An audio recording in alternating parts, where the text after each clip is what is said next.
Nitekana umunezero ntangere vyo gusubira kubana namwe banywanyi bacu mubana natwe mu makuru n'ibiganiro vya misi yose tubandanya gushikiriza kuri no mbonesha kure yacu kandi yanyu muhuza TV. Uyu numwanya tugiye kubageza ko amakuru ibiriko biravugwa bigezwe ko muri kano kanya mu gihugu c'u Burundi, akaba ari amakuru tuza kugaruka kuri vyinshi bitandukanye babiriko biravugwa mu bisata vyinshi bitandukanye, harimwo igisata c'umutekano, agateka kazina muntu ndetse n'ibindi vyinshi, harimwo na politike babiriko biravugwa irya nino ngaha mu gihugu c'u Burundi. Ku munsi w'Imana uheze nibwo inkuru yagiye ahabona ko nta murundi numwe yari bwigera ashobora ivyo Chris Ndikumana yakoze mu gisagara ca Ottawa muri Canada. Mu gikorane yakoreye mu gisagara ca Ottawa mu gihugu ca Canada, umukozi w'Imana Chris Ndikumana yashoboye kuzuza inzu y'amahuriro bita Canadian Tire Center, ni kibanza cakira abantu 19,000. Kikavuga ko arico kibanza c'amahuriro cugaye ca mbere kinini mu gisagara ca Ottawa, umugwa mukuru wa Canada. Ibumbi vy'abantu bavuye mu mihingo itandukanye y'isi baza kumviriza ijambo ry'Imana riva muri Chris Ndikumana. Twari tumaze kumubona ahuza ibihumbi vyinshi vy'abantu mu bihugu vya Afrika nka Cameroon, Gabon, Cote d'Ivoire ndetse n'ahandi. Guza abantu nk'abo muri Afrika naho navyo nyene bidasanzwe, kubishobora mu bihugu biteye imbere ho biza bigoye kurusha. Nta murundi numwe mu mateka y'igihugu cacu yari bwashobora ikintu nk'iki, yaba umwami, yaba perezida, yaba bo bita abastari, nta numwe yari bwashobore ikintu nk'iki. Ibitabo vyeranda biravuga ko atamanuzi yemegwa iwabo, singira mvuge amashari y'amadini ntaco bimaze, ariko Chris Ndikumana na ambasaderi akomeye cyane w'igihugu c'u Burundi. Ivyo baserukira Burundi batigeze bashobora, ivyo gisata c'ingenzi kitigeze gishobora, Chris Ndikumana arabikora. Henshi basigaye baza Burundi kubera we, hari henshi Uburundi busigaye bacita ca gihugu ca Chris Ndikumana. Hari benshi kandi hari henshi uvuze kuva mu Burundi basigaye bakubaza ngo uva hamwe na Chris Ndikumana.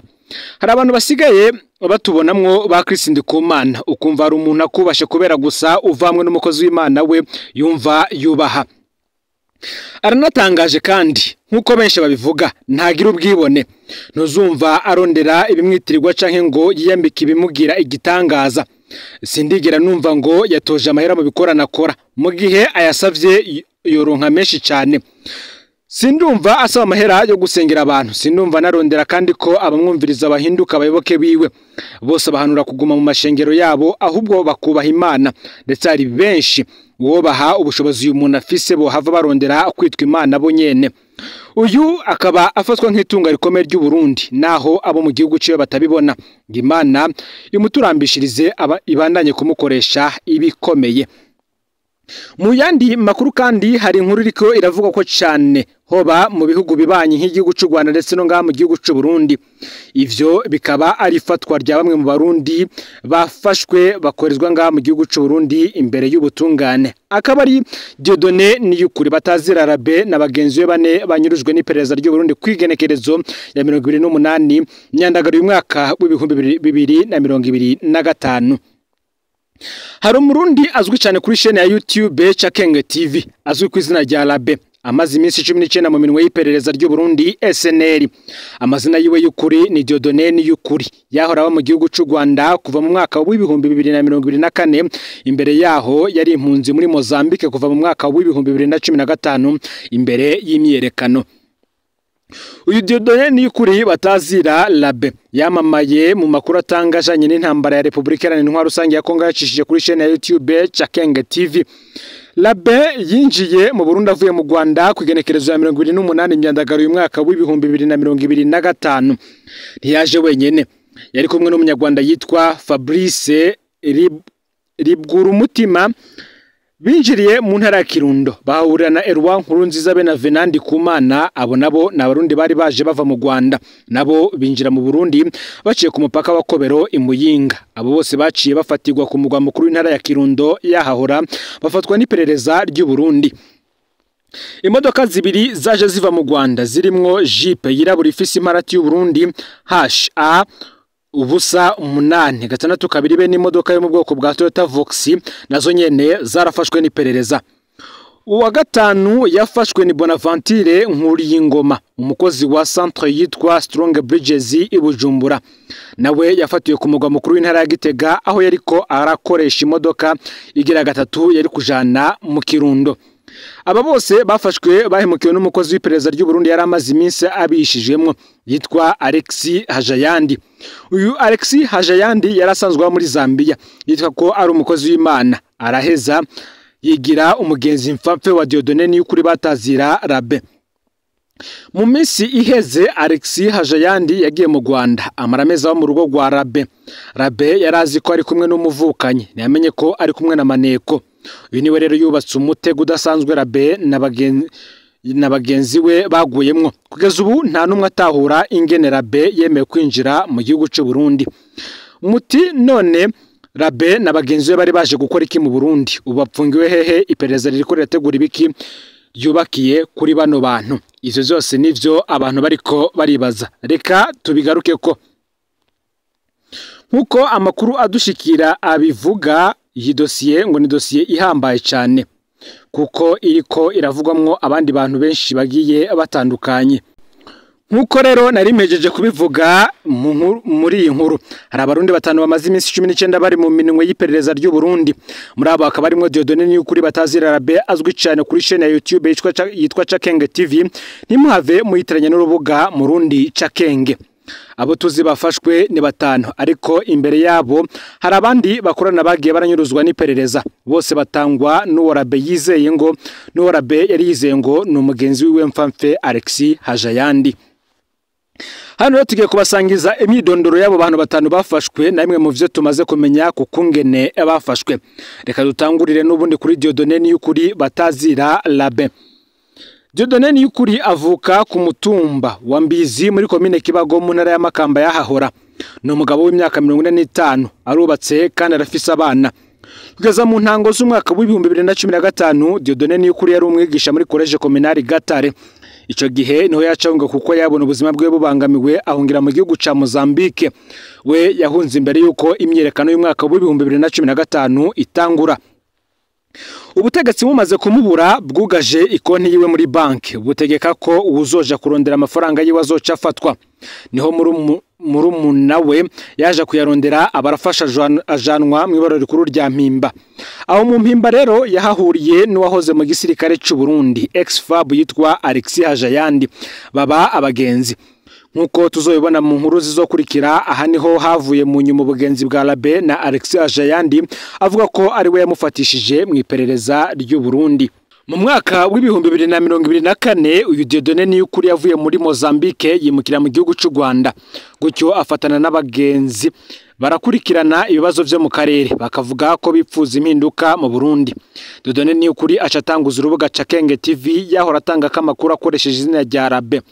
Niho rero yafatana na Alexis Hajayandi yari muri Zambia, barizigiranirana bidasanzwe. Anamutuma ko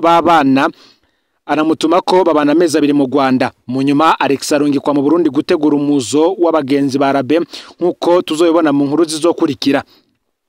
Icyatangaje benshi ni ingene Rabe ku munota wa nyuma nawe yemeye kwinjira mu Burundi ari kumwe n'uwitwa Fabrice, baciye mu nzira z'ikinywabi binjirira mu Kirundo, ariho bari biteze guhurira na bagenzi babo. Mu Kirundo niho bafatiwe. Hakaza Eloi Nkurunziza. Uyu Eloi Nkurunziza ni umugwizatunga w'umurundi yavutse mu mwaka w'1971 mu Bwiza mu gisagara ca Bujumbura. Ni umusore yaramaze igihe kitari kinini cyane agiye kuba mu Rwanda. Abe bakavuga ko atavya politike yagiyemwo, ahubwo ko yoba azira mukuru we azwi mu bagwandije ikiringo ca gatatu ca Nkurunziza. Eloi Nkurunziza asanzwe afise imodoka yo mu bwoko bwa Jeep ifise imarati y'u Burundi HA8 ubusa 862. Eloi Nkurunziza be n'umushoferi wiwe Venandi Kumana bavuye mu Rwanda ku munsi wa gatanu igenekerezo ya 29 Myandagaro y'umwaka wa 2025, baja ku mupaka binjirira Tanzania, hanyuma baza mu Burundi baciye ku mupaka wa Kobero i Muyinga. Niho rero baca babandanya mu Kirundo gutora Dieudonné Niyukuri batazira Rabe na Fabrice Ribwira umutima.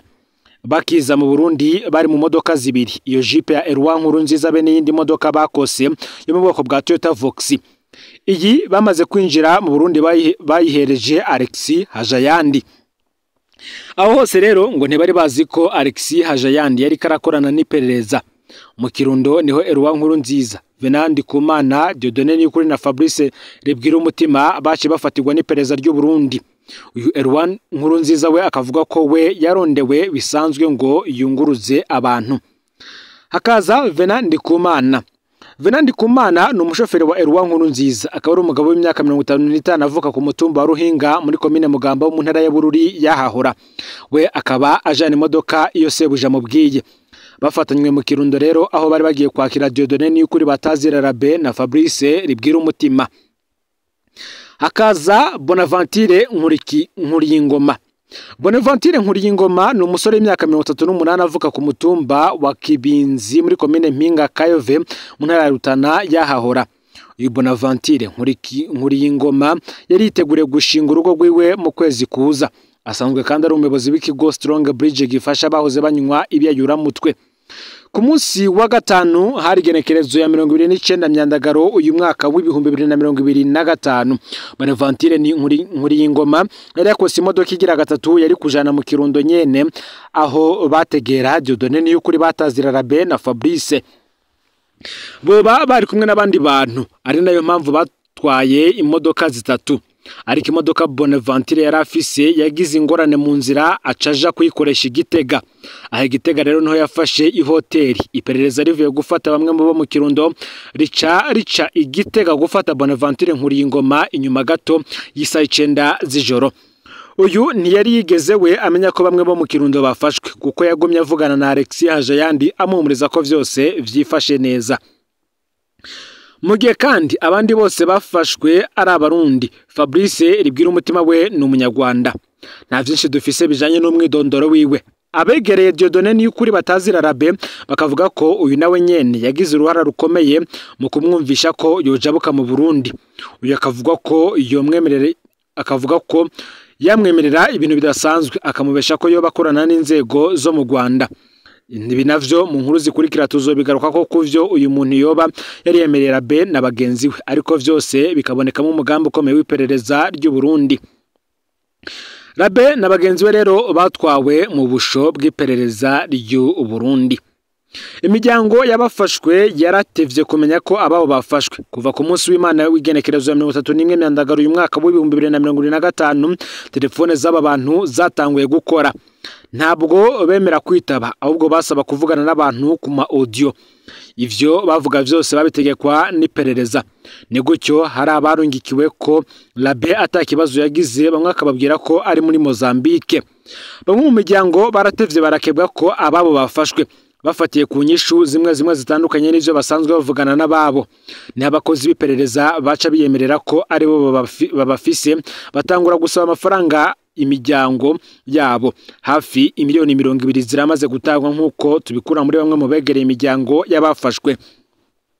Abakozi b'iperereza bonyene baritangiye ifoto yerekana abafashwe nk'uko muyibona muri iyo video. Kuri ayo mafoto afatanije abafashwe baboneka bicaye hasi bariko barafungura mu nzu irimwo imifuko y'ifumbire.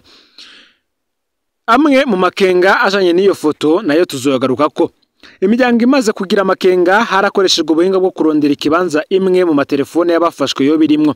Igenekerezo y'umunani ku kwezi kw'icenda umwaka w'ibihumbi 2025 iyo telefone yarerekanye ko iri hajya muri documentation hafi ya Cathedrale Regina Mundi i Bujumbura. Buke telefone yarungurujwe. Telefone yabonetse iri imbere y'ihoteli Imperiale mu Cibitoke ca Rugombo, ikibanza gikoreramwo iperereza mu ntara Cibitoke yahahora. Nituzi ko ico gihe telefone bayijanye yonyene mu ntumbero yo guhuvya abariko bararondera ahiri, canke ko abafashwe bose bari bimuriwe mu Cibitoke. Vyarabonetse ko abafise telefone babonye ko iriko iraba lokalize, irabazwa ahiri, baca barabikuramwo ibituma yerekana higeze. Ikiza cyayo makuru nuko biboneka neza ko bano bantu bari mu minwe y'iperereza ry'u Burundi. Iyindi nkuru dufise nuko gushika ejo ku mugoroba Dieudonné Niyukuri Batazira Rabe yashobora gukora audio, ikimenyetso ko gushika ejo ku mugoroba yarakiri muzima. Tukabandanya gusaba iperereza ko rito kwica abo bantu nyabuna bakajanwa imbere y'ubutungane mu gihe bo boba bafise ivyo bagirizwa. Mu nkuru ikurikira turaba mwidondoro wa Alexis Hajayandi yakoreshejwe n'iperereza mu kubaka umutego Rabe na bagenzi we bashobora kuba baraguyemwo. Ngaho rero amakuru yaragezwe ko muri kano kanya ufyonde subscribe canke s'abone niba utari wafyonda ko kugira ngo utoje ucikanwa nadushikiriza usangiza no makuru bagenzi aho bari hose kugira ngo nabo baje barashikirwa niba biriko biravugwa bigezwe ko ngaha mu gihugu c'u Burundi hanze imbibe z'igihugu c'u Burundi ndetse no kure no Muhuza TV. Imana ibahezagire mu bikorwa vyanyu vya misi yose muriko murakora.